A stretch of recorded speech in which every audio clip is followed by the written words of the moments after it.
Bonjour à tous et bienvenue dans ce nouvel épisode de Marketing Square.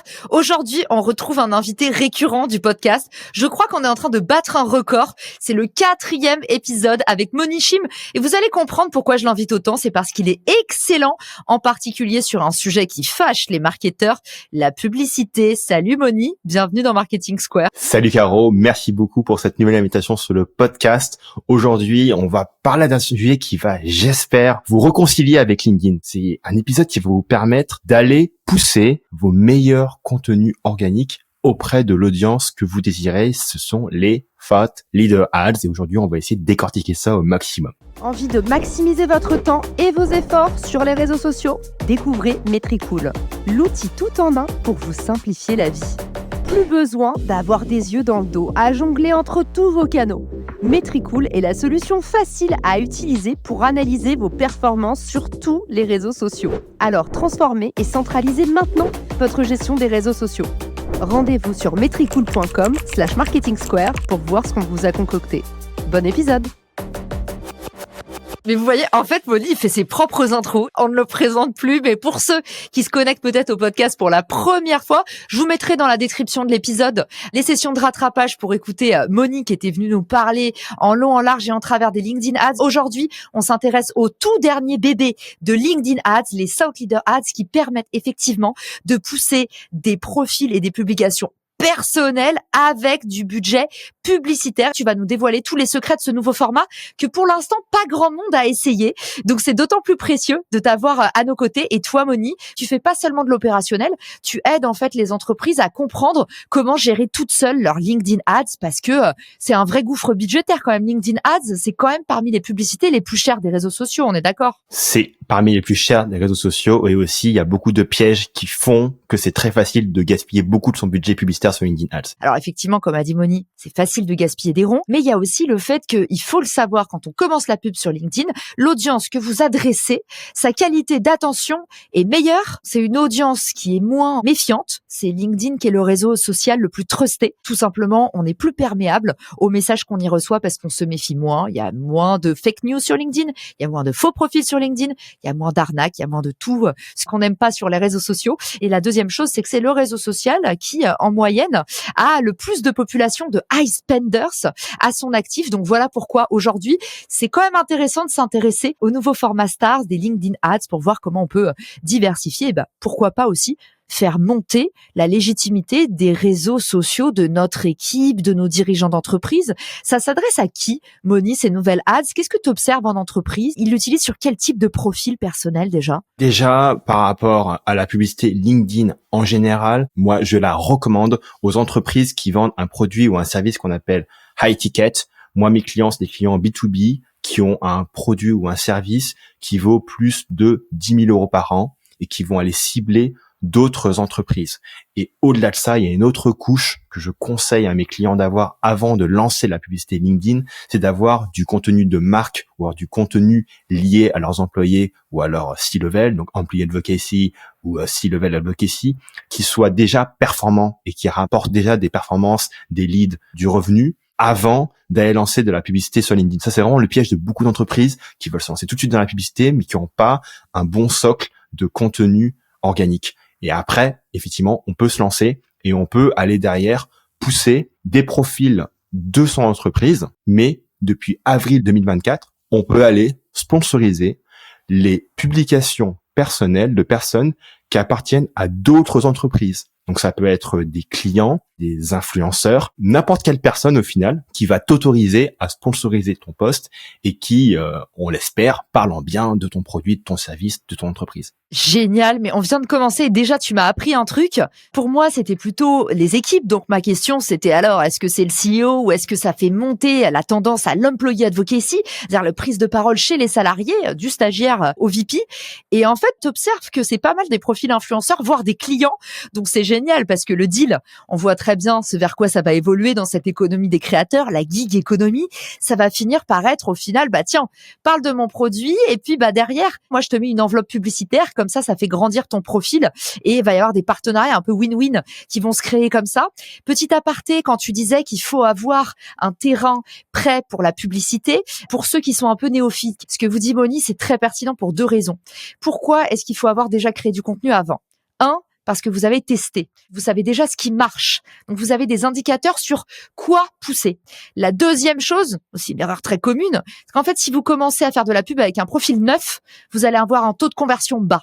Parce que les gens viennent de la publicité, ils regardent le profil, ils voient qu'il n'y a pas beaucoup de contenu, ou alors pas beaucoup de contenu à engagement, ou alors pas beaucoup de contenu récent. Ça donne pas beaucoup confiance. Et vous savez, en B2B, le principal frein à l'achat, c'est la confiance. Donc, vous allez être obligé, avant de faire de la publicité, de bien préparer le terrain. Donc Moni, tu nous as dit dans ce que tu observes des influenceurs, des clients, des membres de l'équipe. Du coup, les thought leader ads, c'est quoi les budgets moyens pour performer? Est-ce qu'on peut se lancer comme sur Meta avec un budget de 5 balles pour voir comment ça prend ou c'est même pas la peine d'y penser? Techniquement, par rapport à une campagne LinkedIn Ads, on peut y aller à partir d'un budget de 10 € par jour, c'est-à-dire 300 € par mois. Sur mon propre profil, je me suis amusé à lancer des mini-campagnes comme ça, hyper personnalisées. J'ai pris 25-30 comptes ciblés et après, derrière, je suis allé cibler l'ensemble de leurs fonctions marketing. Ça m'a fait une audience de environ 450 personnes. Ça sert à rien de mettre un budget monstrueux sur une si petite audience parce que on va complètement la saturer. En conséquence, avec seulement un budget de 300 € par campagne, donc j'ai fait une campagne vidéo et une campagne image classique avec mes posts. Donc dans la campagne vidéo, j'ai mis mes posts personnels vidéo. Dans ma campagne image, j'ai mis mes posts traditionnels, soit textuels only, soit textuels avec plus une petite image. Et c'est des campagnes qui vont dépenser même pas 600 € par mois parce que j'ai 2 campagnes différentes. Ça me donne des interactions, ça me donne des gens qui viennent visiter mes profils, etc.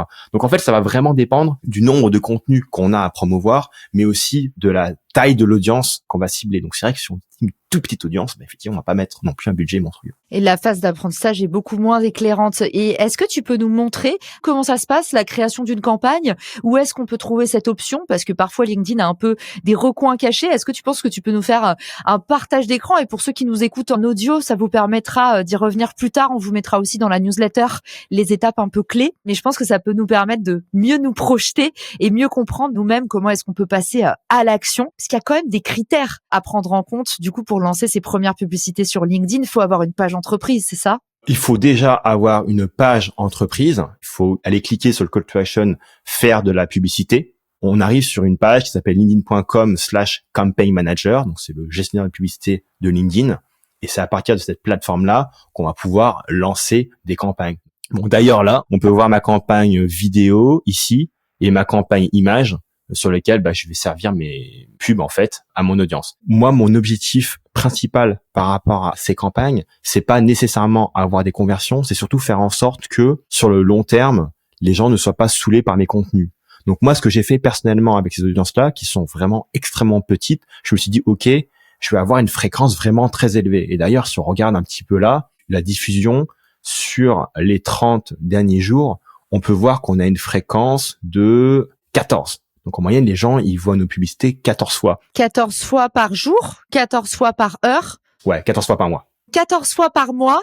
Toi, tu nous dis, les indicateurs sont au vert, c'est ni trop ni pas assez. Ouais, alors justement, ce que je fais avec mes clients en général, sur une audience froide, je vais aller souvent entre 5 et 10 comme fréquence moyenne. Et moi, effectivement, on est sur une audience froide. Moi, je dépasse un petit peu plus. Je me permets de dépasser. Pourquoi? J'ai des campagnes dans lesquelles, en tout, je sponsorise 40 posts. Le fait de sponsoriser 40 posts, même si on a une fréquence qui est élevée, c'est pas si grave. Parce que les gens, on n'en montre pas 50 fois la même chose. Et comment tu définis le budget qui est alloué quand tu as tes 40 posts à sponsoriser? Comment tu discutes ça avec tes clients? Le bon budget à allouer, ça s'aiguille comment? Souvent, moi, je vais dire à mes clients, OK, on va essayer de commencer sur le froid. On va essayer de faire une fréquence entre 5 et 10 en fonction de votre budget. Sur le retargeting, au global, on va essayer d'avoir une fréquence entre 10 et 15. On va avoir du coup une fréquence cible. Audience froide, c'est des gens qui voient ta publicité pour la première fois. Et retargeting sont des gens qui ont déjà vu la publicité et même interagi, non? Oui, c'est ça. C'est des gens qui ont vu une publicité vidéo, qui ont cliqué sur une publicité image, ou alors qui sont venus visiter votre site web, pas forcément depuis LinkedIn, ils sont peut-être venus via le SEO, ils ont quand même été pixelisés par LinkedIn, donc on peut derrière, on va dire, les recibler, les retargeter. Pixelisé, ça veut dire traquer. C'est le nom du petit Pokémon qui vous suit partout en ligne pour indiquer à LinkedIn d'où vous venez et par quel chemin vous êtes passé. On dit, OK, moi j'ai envie d'avoir une fréquence entre 5 et 10 sur le froid et une fréquence entre 10 et 15 sur le retargeting. Donc ça me donne une fréquence cible. Donc je veux qu'en moyenne, par exemple, ma personne, elle voit ma pub 10 fois dans le froid et 15 fois dans la couche de retargeting. Mais après, derrière, ça dépend de la taille d'audience. Est-ce qu'on a une audience de 1000 personnes, 10 000 personnes, 100 000 personnes? Et en fonction de ça, ça va dire combien d'impressions on veut délivrer. Est-ce que je veux délivrer 50 000 impressions par mois? Est-ce que je veux délivrer 100 000 impressions par mois? Imagine, j'ai une audience de 10 000 personnes et je vais avoir une fréquence moyenne de 10. Ça veut dire que je vais devoir délivrer 100 000 impressions. Et après, il faut se dire, OK, 100 000 impressions, combien ça coûte? Ça va être corrélé au CPM. C'est ce qu'on voit ici. CPM moyen. C'est quoi le CPM? C'est le coût par 1000 impressions. Donc, si le CPM, c'est de 34,5 €, ça veut dire que ça coûte 34 €, 0,05 centimes, pour délivrer 1000 impressions. Pour avoir le coût lié au nombre d'impressions que tu veux délivrer, tu fais une règle de 3 entre le nombre d'impressions que tu veux délivrer et le CPM. Ça te permet de donner un budget. Et alors, du coup, qu'est-ce que tu choisis comme objectif? Tu veux plus des vues, tu veux plus de l'engagement, tu veux plus des abonnés? Comment ça fonctionne? On va faire une campagne en live, juste pour montrer comment on fait. Normalement, quand on fait des campagnes classiques, les gens, ils font visite du site web pour avoir du trafic, ou alors lead gen, génération de leads, pour avoir des leads directement sur LinkedIn. Mais avec les Thought Leader Ads, ça va uniquement se passer soit avec l'objectif d'engagement, soit avec l'objectif de notoriété de la marque. Je vous donne juste un petit hack. Il vaut mieux passer par l'objectif engagement, sauf si on a un CTR, un taux de clic extrêmement élevé. Si on a un taux de clic extrêmement élevé, et quand je dis extrêmement élevé, je dis dans les 10%, là, je conseille de dupliquer la campagne et de tester la même campagne avec l'objectif notoriété de la marque, ce qui peut potentiellement donner des coûts extrêmement inférieurs. On va partir sur l'engagement parce que c'est le truc de base. On crée notre petite campagne avec objectif d'engagement. C'est quoi ta codification? Parce que oui, c'est difficile quand on a plein de campagnes de pas s'en mêler les pinceaux. Comment t'as craqué ça, toi? Bon, moi, c'est assez simple. Le premier, c'est le thème de la campagne. Le deuxième, c'est l'objectif. Donc là, c'est par exemple le engagement. Après, derrière, c'est la catégorisation de la campagne. Donc, est-ce que c'est du product marketing? Est-ce que c'est de la social proof? Est-ce que c'est du contenu expert? Est-ce que c'est du thought leadership? Après, derrière, c'est le paramétrage de ciblage. Est-ce que je cible par intitulé de poste, par fonction, etc. Après, derrière, c'est le ciblage par rapport aux entreprises. Donc, je mets le type d'entreprise que je cible. Et enfin, derrière, c'est le format publicitaire. Donc, est-ce que c'est des pubs images? Est-ce que c'est des pubs vidéo? Est-ce que c'est des pubs documents? La campagne s'appelle Engagement, octobre 2023, pas de souci. Donc, on prend Engagement, OK. Et là, qu'est-ce qu'on fait? Ce que j'aime faire, c'est faire juste la France en lieu de résidence. Je veux pas nécessairement avoir le type qui est new-yorkais, mais qui est venu en France juste le week-end. Après, là, j'ai le choix de la langue. En fait, quand on prend anglais, on prend tous les gens qui vivent en France. Et quand on prend français, on a les gens qui vivent en France et qui ont leur LinkedIn en français. On n'englobe pas les gens qui ont leur LinkedIn en anglais. Donc, vous m'aurez pas. Parce que moi, mon LinkedIn, il est en anglais, par exemple. C'est pour ça que souvent, mes clients, en général, je leur dis, mettez plutôt en anglais. Et si vous avez vraiment un budget limité, mettez en français. Ça va réduire la taille d'audience, ça va réduire le budget. Il y a plusieurs façons de cibler sur LinkedIn. Une façon très précise de cibler sur LinkedIn, c'est de cibler par rapport à leur intitulé de poste. Ça a chargé par défaut une campagne que j'avais faite avant, où on a plein de gens qui ont différents intitulés de poste par rapport à du propriétaire d'entreprise, par rapport à du RH, etc. Tu recommandes de mettre combien de critères en moyenne? Là, t'en avais mis 25 environ sur les titres de poste. On s'en fiche un peu. Tout ce qui compte, c'est qu'on ait les bons intitulés de poste. Et après, l'idée, c'est d'être un petit peu réaliste, de dire, OK, c'est quoi ma taille de marché? Il y a combien de boîtes qu'on cible? Et dans ces boîtes-là, il y aura combien de ces employés-là? Et en fait, se dire, est-ce que avec ce que j'ai rentré comme nom de poste, est-ce que j'arrive à avoir une taille d'audience suffisante par rapport à mes attentes? Parce qu'effectivement, sur LinkedIn, les gens, ils ont 50 000 façons de se nommer. Il faut aller chercher plein de synonymes. Une façon de s'y prendre et que j'utilise souvent et que je fais pour mes propres campagnes aujourd'hui, j'enlève tout ça. Donc, je fais attribut de l'audience, je fais expérience professionnelle. Et au lieu de faire poste, qui est vraiment le laser targeting le plus précis, etc., mais qui fait qu'on va perdre beaucoup de gens, parce que beaucoup de gens, ils vont mettre un certain intitulé de poste qui sera pas reconnu par LinkedIn, en tout cas qui sera pas rajouté dans l'interface publicitaire de LinkedIn. C'est-à-dire qu'en fait, il y a plein de gens qu'on va pas pouvoir adresser. Moi, je vends du marketing, donc je cible les marketeurs. Fonction, marketing. Donc typiquement, ce sera relativement large. Mais ce qui va se passer, c'est que après avoir lancé mes campagnes, je vais ouvrir ce qu'on appelle les rapports démographiques. Et les rapports démographiques permettent de voir les intitulés de poste effectifs des gens qui ont cliqué sur tes pubs. Et ça me permettra de voir que il y a des gens qui correspondent et des gens qui correspondent pas. Je vais faire un peu comme dans la publicité Google où on enlève les mauvais termes de recherche. Je vais enlever entre guillemets les mauvais intitulés de poste. Donc en fait, on lance un grand filet au début et après on resserre au fur et à mesure. Et puis après derrière, il y a deux manières de cibler les entreprises. Il y a la manière où on utilise les filtres de LinkedIn. Donc on dit OK, je veux une taille d'entreprise plus de X employés. C'est vraiment la manière la plus précise. On peut aussi cibler par le revenu des entreprises, mais je trouve que c'est quand même plus précis de faire par rapport à leur taille. LinkedIn peut savoir plus facilement combien d'employés a une entreprise plutôt que combien de revenus a une entreprise. Il y a juste un truc qu'il faut savoir par rapport aux tailles d'entreprise, ça s'applique un peu moins à des entreprises où il y a énormément de col bleu entre guillemets. Parce qu'effectivement, je dis n'importe quoi, une entreprise qui va avoir beaucoup de gens qui sont sur le terrain, ils vont pas forcément avoir un profil LinkedIn. Donc, faut juste faire attention à ça. Et après, je resserre éventuellement avec les secteurs d'activité. Donc là, je mets les secteurs qui m'intéressent. Et en fait, dans les secteurs, faut vraiment aller faire son marché. Ça se passe dans attributs d'audience, société. Et puis après, derrière, on fait secteur activité. Et là, faut vraiment aller se balader. On va aller voir différentes catégories sur lesquelles on peut aller taper, sachant qu'il y a des sous-catégories. Par exemple, dans industrie manufacturière, il y a encore plein de choses. Attention à ça. Le problème de ce ciblage par secteur d'activité, c'est que c'est du déclaratif.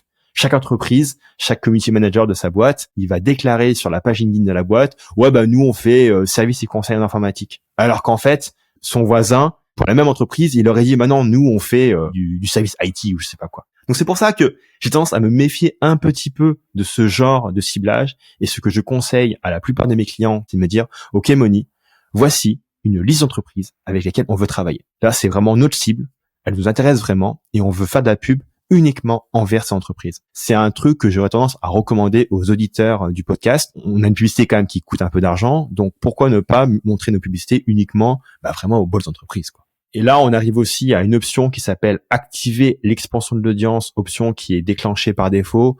Je conseille de l'enlever parce que c'est pas le but d'aller faire de la publicité envers des gens qu'on n'a pas ciblés. Après, d'ailleurs, quand on déroule, on arrive au format publicitaire. Et là, par rapport aux publicités Thought Leader Ads, on a seulement deux possibilités.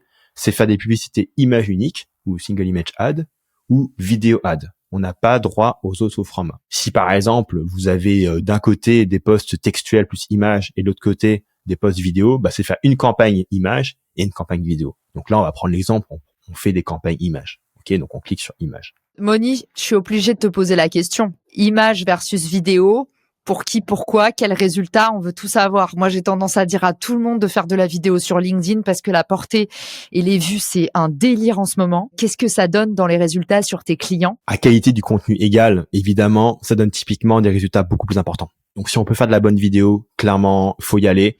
Et pour la vidéo, on n'est pas obligé de faire de la production de malade. Ce qui va compter vraiment le plus, c'est la qualité des insights, c'est la qualité des points de vue, c'est la qualité de ce qu'on raconte, en fait, au final, qui va vraiment primer. Et quand vous avez la flemme de faire de la vidéo en interne parce que vous n'avez pas les moyens ou vous n'avez pas les codes des vidéos, franchement, faites appel à des créateurs UGC ou à des influenceurs parce que comme ça, non seulement ils vont vous faire croquer l'audience, en plus vous avez une égérie pour incarner votre produit qui est pas un membre de l'entreprise parce que ça pose toujours problème parfois, le droit à l'image, tout ça. On a peur que la personne au final parte de l'entreprise, tout ça. Donc comme ça, vous prêtez en fait votre image à un influenceur, vous bénéficiez de son audience et puis derrière, c'est lui qui fait la prod. Donc c'est quand même un peu tout en un comme solution. Pensez-y au lieu de vous prendre la tête pendant 6 mois à essayer de booker un studio vidéo ou une agence qui saura pas forcément faire ce type de format aussi bien qu'un influenceur de la plateforme. Je constate que quand même mes clients, ils ont un peu peur de se mettre là-dedans. La plupart, ils le font pas. Je note aussi qu'il y a des entreprises, comme ton entreprise, agence personnelle, qui permettent de faire ça au final. C'est vous interviewer des founders, des experts, et vous leur permettez de créer plein de contenus vidéo en fait. Exactement. Et on n'a pas que des founders, on a aussi, tu vois, une boîte qui s'appelle Hotel Partner, par exemple. Elle cartonne sur LinkedIn, cette cliente, alors qu'elle fait du revenu management pour les hôtels. Et pour le coup, elle est cadre. Donc, c'est pas la fondatrice. Donc, en fait, faire parler tes employés, c'est pas mal. Les influenceurs, c'est bien aussi. Et les clients, la seule campagne que j'ai en tête, Moni, c'était Agicap. Je sais pas par quelles agences ils étaient passés, mais ils ont été parmi les premiers à faire ça avec Louis Marty de Merci Andy. Et du coup, on voyait Louis qui utilisait Agicap. Ça a beaucoup d'impact aussi de faire parler vos clients. Après, c'est comme toujours, il faut savoir faire une bonne prod vidéo. Donc, si vous avez besoin de ça, bah oui, contactez-nous à fond les ballons. Mais vous pouvez aussi, sur un budget plus réduit, faire avec les moyens du bord, même parfois avec un iPhone. Il faut juste qu'il y ait quelqu'un qui se colle un peu au montage. Si vous avez un budget publicitaire qui fait des milliers d'euros, n'économisez pas sur la prod, ce serait un peu bête. C'est exactement ça. Ce que je dis souvent à mes clients, ça sert à rien de mettre un budget pub de 10 000 euros par mois. Si vos créas, vous mettez 50 balles dedans. Il faut mettre beaucoup de budget sur la créa, sur le contenu. Parce que au final, c'est ce qu'on montre. Donc si on continue, par rapport aux emplacements que LinkedIn propose, je conseille de décocher le LinkedIn Audience Network qui a tendance à pas forcément donner de très bons résultats. En fait, ça montre les publicités en dehors de LinkedIn, ce qui est pas forcément l'objectif. Après, derrière, on arrive sur le budget et la programmation. Donc, on fixe un budget. Souvent, je vais fixer un budget quotidien. On va partir sur un budget de 10 euros au jour, par exemple. Et t'es obligé de t'engager au mois, Moni, parce que tout à l'heure, tu nous as dit le minimum, c'est 10 euros au jour et tu nous as dit après 300 par mois. Non, après, on fait ce qu'on veut. Tu peux lancer aujourd'hui, tu peux arrêter demain, tu peux reprendre la semaine prochaine, il n'y a pas de souci. On peut même imaginer un truc, t'as pas trop de budget et t'as une campagne image et une campagne vidéo, tu vas diffuser la campagne image, après tu vas la mettre en pause, tu vas activer l'autre. À chaque fois, t'en auras une qui sera en marche et l'autre qui sera en pause. Par rapport aux enchères, moi j'aime bien faire l'enchère manuelle pour éviter de claquer trop mes sous, on va dire. J'avais déjà expliqué ça sur un autre épisode de Marketing Square, mais en fait c'est très facile. Tu cliques sur enchère manuelle, tu décoches l'option activer l'ajustement des enchères pour les clics de plus grande valeur, parce que ça pour moi, bon, c'est un peu bullshit. LinkedIn, il va dire, nous vous recommandons une enchère de temps, des annonceurs similaires enchérissent entre temps et temps. Donc moi, ce que je vais faire, je vais prendre la plus petite valeur, donc pour ceux qui sont sur YouTube, s'ils disent par exemple, des annonceurs similaires enchérissent entre 1,55 € et 6 € par clic d'engagement, bah moi je prends 1,55 € et je multiplie par 0,8, donc je prends 80% de cette valeur-là, voilà, ça fait 1,10 € ou 1,20 € et je mets ça comme enchère. L'idée, c'est une fois que tu as lancé ta campagne, plusieurs jours après, tu vas regarder combien tu as dépensé par rapport à ce que tu aurais voulu dépenser. Si tu vois que tu n'as pas du tout dépensé ce que tu voulais dépenser, bah ça peut potentiellement dire que ton enchère était trop petite et du coup, il faut l'augmenter un petit peu. Moi, j'augmente souvent avec des incréments de 10% à 20%. Et à l'inverse, si tu as dépensé tout ton budget, tu vas plutôt avoir tendance à éventuellement essayer de réduire un petit peu l'enchère pour t'assurer que tu payes pas trop cher. Après, derrière, tu cliques sur le bouton suivant. Et c'est là que tu vas configurer les publicités. Donc là, c'est la partie un petit peu rigolote. Donc là, ce que tu vas faire, c'est que tu vas pas créer une ou plusieurs publicités, tu vas cliquer sur parcourir le contenu. Parce que en Thought Leader Ads, on va aller sponsoriser des posts existants. Et là, ce que tu fais quand tu arrives sur la bibliothèque de contenu, tu auras un bouton membre LinkedIn, bah, c'est ça que tu veux faire. Donc tu cliques sur membre LinkedIn, tu vas chercher la personne dont tu veux sponsoriser les posts. En l'occurrence, Monichim. Donc tu vas prendre Monichim et là, tu vas aller prendre les posts qui t'intéressent tout simplement. Une guideline que j'ai, un conseil, c'est d'aller sponsoriser uniquement les posts qui ont eu le plus fort engagement. Tu vas regarder les différents posts que tu as et tu vas essayer de peut-être prendre le top 5%, le top 10%, le top 20% de tes posts en termes d'engagement, ou alors des posts qui vraiment, tu sais que eux, ils ont généré des leads et tu vas plutôt pousser ces posts-là, évidemment. Et puis un post où il y a un call to action hyper clair aussi. C'est ça. Pour moi, par rapport aux publicités sur LinkedIn en mode Thought Leader Ads, on peut mixer les deux. C'est-à-dire qu'on peut faire des posts sur lesquels on dit, OK, là, il faut que tu ailles écouter le podcast, ou il faut que tu ailles faire ci, ou il faut que tu ailles faire ça. Mais on peut aussi se dire, OK, juste follow-moi, tu vois, par exemple. Si tu veux, en fait, ce qui se passe, c'est que dans le post, on donne déjà max de valeur. Les posts LinkedIn, on peut aller jusqu'à 3000 caractères. On peut balancer vachement de valeur à la personne. Ça peut suffire, en fait, de juste lui donner ça de manière très généreuse et de faire en sorte qu'elle va se souvenir de nous de manière un peu sympa par la suite. C'est vrai que les gens veulent encore des abonnés. Mais on peut leur dire, Moni, les abonnés, c'est quand même terminé. Hein. Si vous écoutez cet épisode, ne poursuivez pas cet objectif. Vous en avez pas pour longtemps. Et je vois encore à Agence Personnelle, il y a encore beaucoup de clients qui prennent ça pour un indicateur de réussite. Et on le comprend, hein, même nous, chez les influenceurs. Je sais pas toi, mais moi, les marques avec lesquelles je bosse, elles achètent mes 130 000 abonnés sur LinkedIn, alors que ce qu'il faut acheter aujourd'hui, c'est des vues ou c'est de l'engagement. Je suis sincère avec vous, je suis pas censée vous dire ça. Moi, en tout cas, pour mettre mon budget, j'irai pas vers celui qui a le plus d'abonnés, j'irai vraiment vers celui qui a le plus d'engagement, qui crée le plus de confiance et qui fait aussi des sujets originaux qui vous ressemblent, qui peut apporter un nouvel angle de vue, une nouvelle capacité de prod. La vidéo, par exemple, sur quelque chose que vous ne saviez pas faire, ou des infographies, ou voilà. Et du coup, faut quand même le dire en passant, vu qu'on parle des abonnés. Dommage de faire de la pub pour aller chercher des abonnés, alors que dans pas longtemps. Ouais, clairement. D'ailleurs, c'est ce que je dis à mes clients. Le plus important sur LinkedIn, c'est pas aller chercher des abonnés, c'est plutôt de véhiculer de la valeur, du contenu, des points de vue, la rassurance, de l'éducation produit, de la preuve sociale, faire en sorte que on rentre dans leur tête. Ce qui fait que dans le futur, quand ils rentreront en situation d'achat, ils achèteront chez nous. C'est vrai, il faut faire un peu de notoriété, un peu de publicité à but de conversion. Donc, par exemple, Moni va faire une campagne purement conversion vers, par exemple, sa formation en ligne. Et à côté de ça, il va faire une campagne noto avec un post qu'il a fait où il fait un carton plein sur le nouveau format LinkedIn Ads, par exemple, du Thought Leadership Ads. Et en fait, à partir de là, vous voyez qu'il y a à la fois de la sympathie qui se crée et à la fois, Moni, il peut se rembourser aussi dans sa production de contenu parce que il fait aussi des ventes sur sa formation. Donc ça permet l'arbitrage difficile pour les créateurs de contenu, faire à la fois des posts 100% gratuits parce qu'on est tous là pour donner et en même temps pouvoir faire des posts qui sont monétisés pour pouvoir continuer à acheter son propre temps pour produire. J'ai hâte de voir ce que ça donne en termes de retombées. Je vais les tester aussi. Pour l'instant, je l'ai pas fait. On a envie de le lancer pour nos clients. C'est quoi les résultats à en attendre, Moni? Est-ce que c'est waouh ou est-ce que c'est genre une bonne addition, un petit coup de pouce? Ça va vraiment dépendre de la qualité du contenu qu'on a. Pour moi, c'est vraiment la plus grosse variable. Si on a vraiment une excellente qualité de contenu, bah clairement, ça va jouer énormément. Moi, je vois des clients sur lesquels on lance ce genre de publicité. Le premier mois, on commence déjà à avoir des demandes de démos et qui commencent à arriver. Ça a tendance à arriver quand même plus vite qu'avec les publicités classiques. Mais c'est pas du x10 par rapport aux pubs classiques. C'est plus du x2 en termes d'efficacité. Ah ok, c'est déjà pas mal. En tout cas, pour ceux qui peinent à émerger sur LinkedIn, c'est un peu le raccourci. Si vous avez moins de temps mais plus d'argent, vous pouvez effectivement faire pousser vos posts en sponsorisé. Comme ça, vous postez une fois par semaine, mais ça a beaucoup plus d'impact. J'avais des clients qui le faisaient, je crois que c'était à la BNP. Et du coup, c'est vrai qu'ils étaient hyper contents parce qu'ils avaient beaucoup plus de vues que d'habitude sur les posts des dirigeants. Donc, ça permet effectivement de relâcher un peu toute l'équipe et de pas être dans cette parfois la pression qu'on se met à surproduire pour atteindre son objectif de vues par mois, ce qui est un peu bête. Au final, c'est plutôt les objectifs qu'on devrait traquer. Je vais juste rajouter un point. On parle de portée organique qui est très bien parce que, entre guillemets, elle est gratuite. Mais l'avantage de la portée payante, c'est qu'on la contrôle à 100%. On va dire, OK, j'ai une liste de comptes de 500 comptes et je veux seulement toucher les DAF et les responsables administratifs.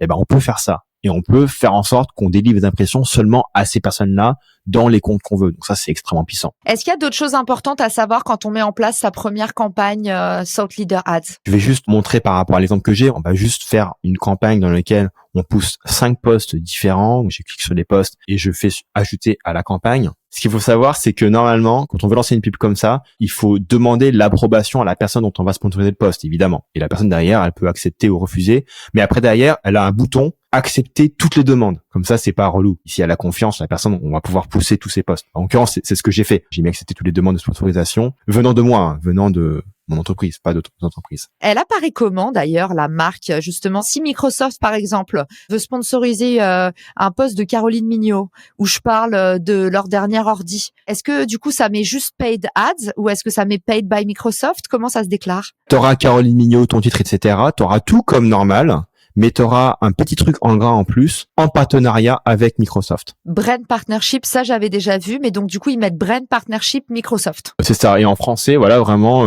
c'est en partenariat avec Microsoft. Chose importante que j'aime bien faire, c'est cliquer sur la petite roue dentée ici. Ça, c'est l'option recommandée par LinkedIn qui est optimiser les performances. Moi, je préfère faire alternance égale entre les pubs. Ça permet d'avoir une rotation plus équilibrée des publicités et faire en sorte qu'on va pas montrer 50 000 fois la même publication aux personnes. On va uniformiser un petit peu tout ça.